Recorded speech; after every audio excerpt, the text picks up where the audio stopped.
장! 정! 리!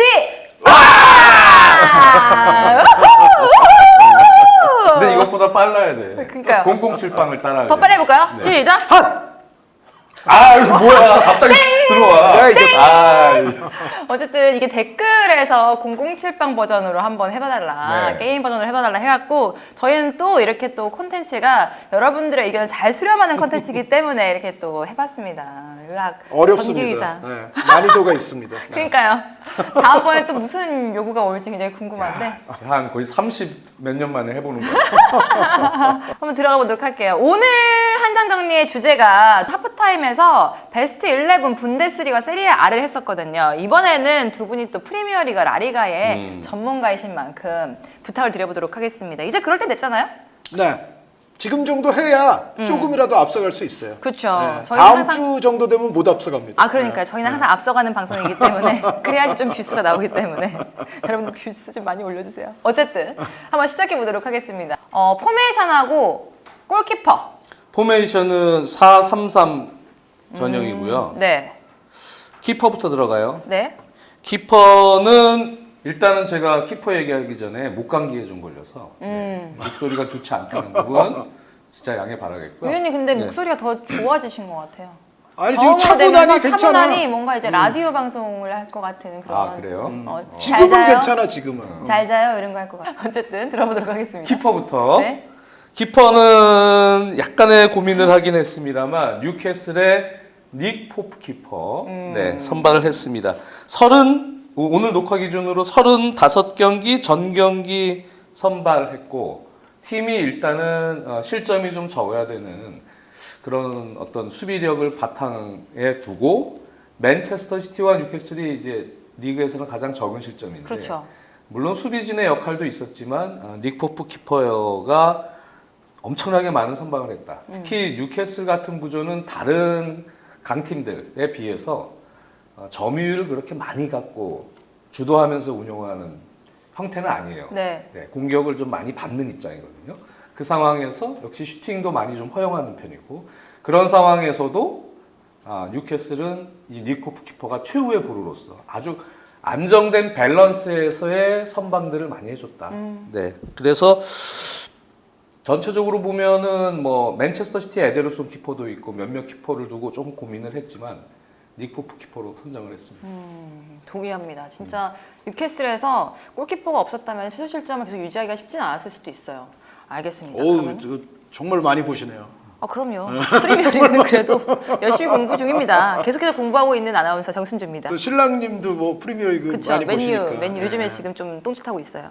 승점 4점 차야 이러면서 굉장히 지금 좀 마음의 여유를 갖고 있었거든요. 근데 갑자기 그 하프타임 찍고 바로 다음에 1점밖에 안 됐어 이러면서 굉장히 힘들어하는 저희 솔라이가 있는데 라리가 포메이션과 골키퍼 똑같네요. 4-3-3으로 하기로 했고요. 그러니까 사실 좀 고민을 했어요. 그러니까 그냥 3백만 할까.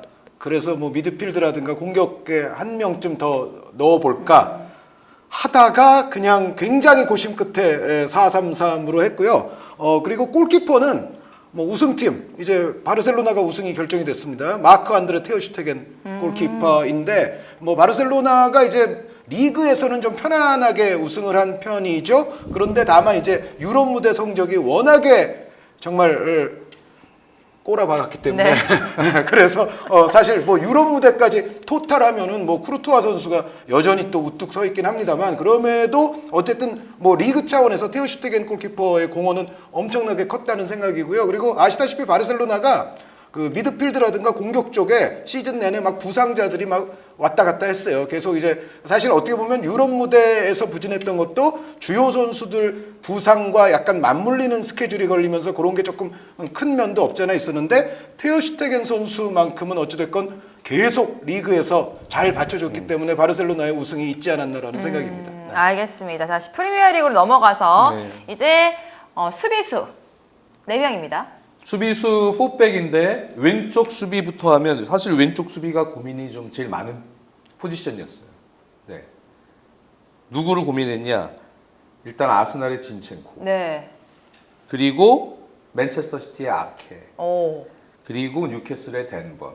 네. 그 누구를 뽑으셨나요? 저 좋게 이야기할 때 진첸코로 그냥 하지.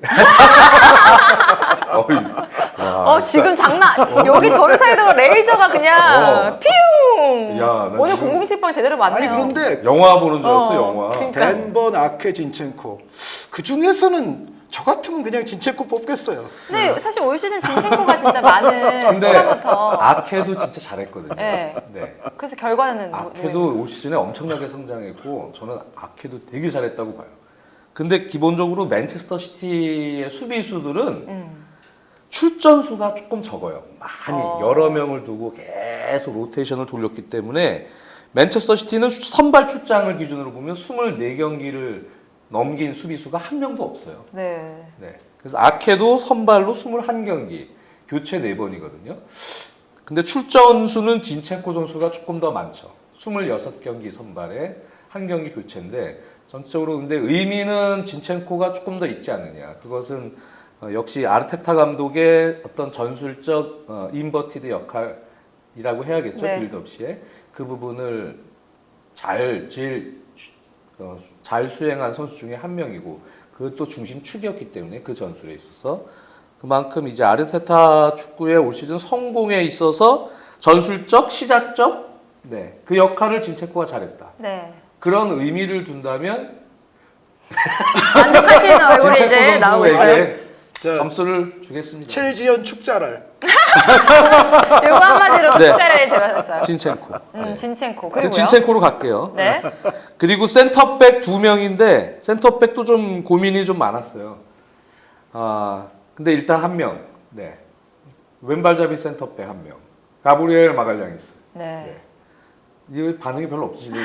아니 뭐 그냥 거기는 뭐 당연한 것도 같았어요. 예, 예, 예. 전체적으로는 가브리엘 마갈량이스는 지금 36경기 정경기를 리그 기준으로 거의 풀타임, 네. 완전히 풀타임 뛰면서 물론 이제 중간중간에 약간 기복이 있었던 경기 분명히 있긴 있습니다. 근데 그거는 이제 어느 수비수나 그렇게 많은 경기를 하다 보면 일부 경기들이 이렇게 나올 수는 있죠. 그리고 이제 뭐 득점은 이제 3골을 넣었는데 일단은 마갈량이스 선수가 꾸준하게 어떤 화려하게 이렇게 막 보여주는 그런 센터백으로서의 임팩트보다는 전체적으로는 전술적으로 왼쪽 공간의 어떤 커버 역할, 진체코 선수가 인버티드 역할이다 보니까 빌드업 시에는 아무래도 이제 그쪽에서 높은 위치에서 미리 끊거나 또는 좀 약간 넓은 영역을 또 커버를 하는 본인의 역할을 또 수행하거나 또는 뭐 전체적으로는 진첸코 선수가 수비에서 그렇게 아주 능수능란한 그런 수비 역할을 잘하는 유형은 또 아니거든요. 네. 그러니까 진첸코를 조금 도와주는 역할, 뭐 대인 방어, 뭐 블록 내려앉았을 때는 또 팀의 중심축 역할을 뭐 블록 수비나 또 인터셉트나 높은 위치에서도 대인 방어도 아주 철저하게 하면서 꾸준하게 잘했다. 그래서 아스날의 상승세에 여러 역할의 선수들이 있었지만 일단 수비도 어느 정도는 안정감을 갖춰야 되는 상황에서 사실 아스날이 그동안은 수비 쪽에서 발목이 잡힌 경우가 많았는데 네. 이번에는 그래도 마갈량이스가 중심축 역할을 잘해줬다. 이름이 좋잖아요 일단. 제갈량, 마갈량. 예. 예. 이름 좋다고. 예, 예. 그리고 또 한 명의 센터백은 고민 끝에 그래도 한 명은 넣자. 후벤 디아스. 네, 이건 왜 그런가 하면 사실 저는 이 베스트 11을 뽑을 때 사실 경기 수도 좀 중요하게 보는 편이긴 해요. 그쵸. 중요하죠. 그렇죠. 후벤 디아스도 22경기밖에 안 돼요. 선발 네. 출장이. 그런데 그래도 맨시티의 수비진 중에 대표격으로 한 명 뽑아야 된다. 그리고 후벤 디아스 선수는 자격 있어요. 그럼요. 예, 예. 네. 그래서 경기 수는 좀 적지만 그래도 이건 들어가야 될 것 같다. 그래서 후벤 디아스 선수를 넣습니다. 지금 현재 전 세계적으로 보더라도 탑 대열에 들어가는 수비수기 때문에 그렇습니다. 뽑혀야 된다고 봐요. 특히 그 2월쯤이죠. 후벤 디아스 부상 복귀 이후부터 맨시티 수비진이 상당히 안정감을 찾았어요. 네. 그리고 나서 사실 리그 연승 쫙 갔어요. 거기에는 여러 역할의 선수가 있지만 저는 후벤 디아스 선수가 이 후반 막판 연승하는 데 있어서 매우 중요한 역할을 했다고 봅니다. 그래서 그 부분도 역시 리그 우승 아직 확정되지는 않았지만 확률이 매우 높죠. 거기에 있어서는 후벤 디아스가 매우 큰 존재감이 있었다. 그래서 났고요. 그리고 뭐 다른 센터백들도 고민이 좀 있었어요. 뭐 뉴캐슬의 보트만이나 여러 중요한 역할을 했던 센터백이 있었지만 결국은 제 선택은 이 두 명이고요. 오른쪽 수비수는 뉴캐슬의 키어런 트리피어입니다. 네. 35경기 정경기 선발. 네. 올 시즌은 뭐 진짜 최고의 어떤 오른쪽 수비 역할을 한 것 같아요. 공격은 뭐 흠잡을 데 없고, 그리고 또 오른발 패스 뒷공간, 뉴캐슬이 빠른 전환을 시도하는 팀이에요. 네. 거기서 오른쪽 또 오른쪽 중앙 약간 그쪽에서 넘나들면서 오른발로 뒷공간을 넘겨주거나 또는 전체적으로 수비 커버도 올 시즌에 상당히 잘했고, 또 세트피스 상황에서 물론 프리킥 골은 올 시즌에 그 시티전 한 골밖에 없는데 전체적으로는 또 찬스를 만들어주는 데 있어서 사실 트리피어의 롤이 매우 큽니다. 네. 뉴캐슬은 그걸 이제 동료들이 많이 살려줬으면 아마 뉴캐슬이 조금 더 많은 득점을 올릴 수 있었겠지만 어쨌든 뉴캐슬의 이 트리피어의 존재감은 거의 뭐 오른쪽 수비수지만 다른 플레이메이커 한 명, 데브라이너처럼 그런 선수 한 명 더 있는 것 같은 그러한 큰 역할을 하거든요. 네. 트리피어 같은 경우는 올 시즌에 최고의 오른쪽 수비 역할을 했고 뭐 전적으로 다 좋았어요. 네, 그래서 올 시즌은 뭐 트리피어를 빼고 오른쪽 수비 다른 선수를 생각할 그 별로 여력이 없었습니다. 알겠습니다. 포백 이렇게 선정했어요. 네. 그러면 라리가의 포백은 네. 어떻게 될까요? 저는 조금 이상하게 뽑았습니다. 이상하게? 그래서 나중에 제 그 명단이 나올 거 아닙니까? 그림 같은 걸로. 그것만 보지 마시고 제 설명을 처음에 했던 설명을 조금 기억해 주시면 좋겠습니다. 혹시 포지션이 원래 포지션이 아닌데 좀 옮겼다던가? 네, 그게 있을 수밖에 없었는데 네. 왜 그러냐면 일단 센터백을 세 분을 모시고 싶은데 그런데 라이트백도 한 분은 꼭 모시고 싶어요. 네. 그러다 보니까 이제 레프트백을 보시는 분이 없어요. 사라졌어요. 네, 레프트백을 보시는 분이 없고 그런데 이 센터백을 보시는 분들이 모두 사실은 풀백도 가능하신 분들이긴 한데 그렇다고 해서 또 레프트냐 하면 레프트보다는 다 라이트 쪽이거든요. 그러니까 어떻게 보면 센터백 셋에 라이트백 하나인데 센터백들이 다 라이트백도 볼 수 있는 선수들이라서 라이트백 4명일 수도 있습니다. 네, 그런 멤버예요. 그래서 조금 이상하지만 그래서 왼쪽 수비 나왔던 많은 선수들에게는 좀 미안합니다. 그런데 어쨌든 저는 바르셀로나의 쿤데 아라우오를 다 뽑고 싶었고요. 여기에 네. 이제 레알 마드리드의 밀리탕 선수를 뽑고 싶었는데 그런데 아틀레티코의 오른쪽 윙백으로 정말 올 시즌 빼어난 활약을 펼쳐 보이는 선수가 나우엘 몰리나 선수가 있거든요. 아르헨티나 대표팀의 이제 월드컵 위너 가운데 이제 한 명인데 이 선수가 특히 월드컵 이후에 아틀레티코 와서도 엄청나게 잘했습니다. 그래서 몰리나 선수는 정말 올 시즌 아틀레티코에서 아마도 아틀레티코 팬분들도 그리즈만과 더불어서 굉장히 사랑할 수밖에 없었던 선수였을 것 같아요. 그래서 몰리나는 꼭 넣고 싶었는데 그럼 이제 나머지 수비를 할 때 쿤데와 아라우오 중에 이제 한 명을 빼야 되는 상황인데 네. 장 의원님 아까 고민하신 포인트대로 하자면 아라우오 선수가 사실 부상 때문에 경기 수가 좀 적어요.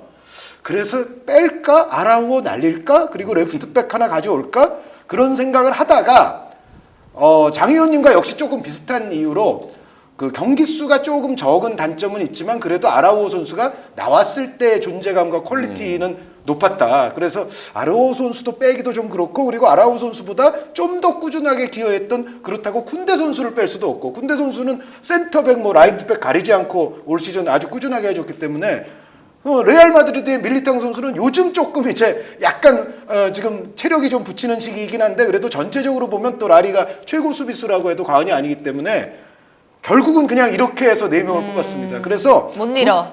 굳이 포메이션으로 그릴 때는 그래도 밀리탕 아라우오가 센터를 쓰고 쿤데 선수가 비상시에는 뭐 왼쪽을 볼 수도 있기 때문에 쿤데 선수를 왼쪽에 그려 넣었는데 나중에 보시고 나서 이거 너무 이상한 거 아니야? 그리고 예를 들어 바르셀로나 팬분들 가운데서도 우리 발데는 어디 갔어? 그리고 요즘 이제 뭐 챔피언스리그 같은 거 보시는 분들 가운데서도 카마빈가가 왼쪽에서 되게 잘하던데? 그러니까요. 이제 이런 얘기들을 하실 수는 있는데 저는 어쨌든 리그 기준으로 공헌도 3명을 봤을 때는 센터백 3명 들어가야 되고 몰리나까지도 들어가야 돼서 이런 라인업이 됐다. 쿤데, 밀리탕, 아라우오, 몰리나. 네, 저의 결론은 그겁니다. 고심해서 뽑았다는 네, 거. 네, 네, 네. 알겠습니다.